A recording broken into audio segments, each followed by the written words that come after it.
ତମେ ନିଜକୁ ଭାବୁଛ କ'ଣ? ଯେତେବେଳେ ଇଚ୍ଛା କଲ୍ କରିବ, ଯେତେବେଳେ ଇଚ୍ଛା କାଟିଦେବ।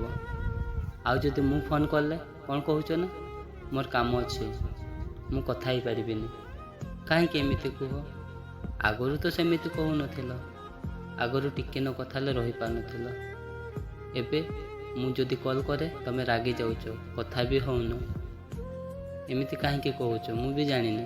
ଛାଡ଼, ମୁଁ ପୁରୁଣା ହେଇଗଲି ନା, ସେଥିପାଇଁ ବୋଧେ ତମକୁ ଆଉ ମୁଁ ଭଲ ଲାଗୁନି। ଯଦି ତମେ ଆଉ କାହାକୁ ଭଲ ପାଉଛ କହିଦିଅ, ମୁଁ ମନା କରିବିନି।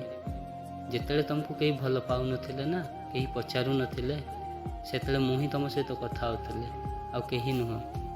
ଆଉ ଏବେ ତମେ ମୋତେ ବି ତମେ ପଚାରୁନ। ଆଉ ଯଦି ମୁଁ ପଚାରୁଛି କାହିଁକି କଥା ହେଉନ, ତମେ କ'ଣ କହୁଛ? କଥା ହେବାକୁ ଇଚ୍ଛା ଅଛି ତ କଥା ହୁଅ, ନହେଲେ ନାହିଁ। ଠିକ୍ ଅଛି, ତମେ ଯାଅ। ଯଦି ତମେ ମୋ ମନକୁ ଭାଙ୍ଗି ଖୁସି ଅଛ ତେବେ ଯାଅ, ମୁଁ ମନା କରିବିନି। କାହିଁକି ନା ମୁଁ ତମ ମନକୁ କେବେ ଭାଙ୍ଗିବିନି।